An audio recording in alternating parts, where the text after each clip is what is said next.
আসসালামু আলাইকুম আপুরা ভাইয়েরা, প্রতিদিনের মতো একটা ডেলি ব্লগ নিয়ে চলে আসলাম আপনাদের সাথে। তো যেখান থেকে আমার ভিডিওটা দেখছেন আশা করি সবাই ভালো আছেন, আল্লাহর রহমতে আমিও ভালো আছি। তো পুরো ভিডিওটাই দেখেন, পুরো রেসিপিটাই দেখেন, আশা করি আপনাদের কাছে ভালো লাগবে। যে আমি শীতল দিয়ে আজকে পোশাক দিয়ে শীতল ভুনা করবো। তো কে কীভাবে রান্না করেন জানি না, আমি যেভাবে রান্না করবো সেই রান্নাটাই আপনাদের সাথে আজকে দেখাবো। তো পুরো ভিডিওটাই দেখতে থাকুন। এই যে চুলার মাঝে কড়াই বসাই দিয়েছিলাম, এখন দিয়ে দেবো তেল এখানে। তো তেলটা দিয়ে দিচ্ছি, তেলটা একটু গরম হলে এখানে পেঁয়াজ রসুন দিয়ে দেবো। আর এখন দিয়ে দেবো এখানে পেঁয়াজ কুচি, রসুন কুচি। তো আপুরা তোমরা কীভাবে রান্না করো অবশ্যই জানাবা। তো আমার কাছে এইভাবে রান্না করলে ভালো লাগে। শীতল কিন্তু অনেকেই অনেকভাবে পোশাক দিয়ে রান্না করে, আমি দেখেছি। তো আমি ওইভাবে করবো না, আমি যেভাবে খেতে পছন্দ করি ওই রান্নাটাই তোমাদের সাথে শেয়ার করবো। পেস্টটা একটু নাড়াচাড়া করে দেবো, এটা ভালোভাবে একটু ভাজা ভাজা করে নেব। আর এই যে এখানে কিন্তু পেস্টটা আমার ভাজা হয়ে গেছে, দেখেন আমি সেম এইভাবে ভেজে নিচ্ছি।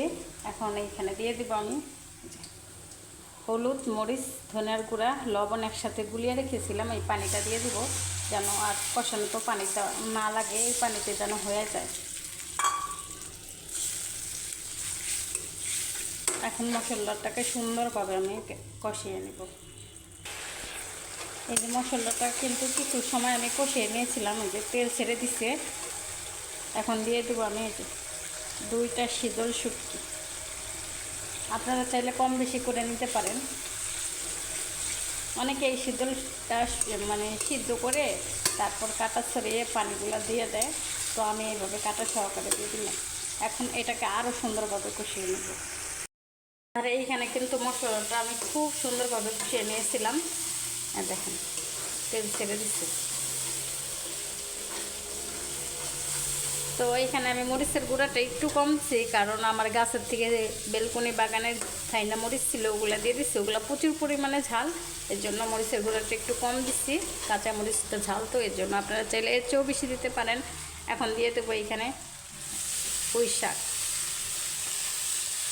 চুলার জালটা একটু কমিয়ে নেব, সবগুলো শাক দিয়ে দেবো।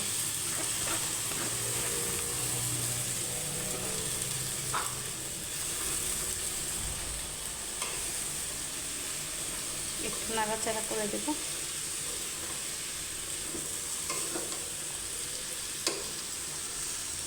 দিয়ে সামান্য আমি ঢাকনা দিয়ে এটাকে ঢেকে দিব।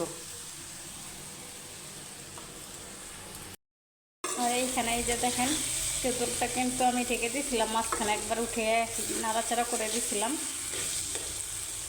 তো শীতল শুটকি দিয়ে পুঁইশাকের এই রেসিপিটা কেমন লাগলো আপনাদের অবশ্যই আমাকে কমেন্টে জানাবেন। ভালো লাগলে আমার ইউটিউব চ্যানেলটাকে সাবস্ক্রাইব করে পাশে থাকবেন।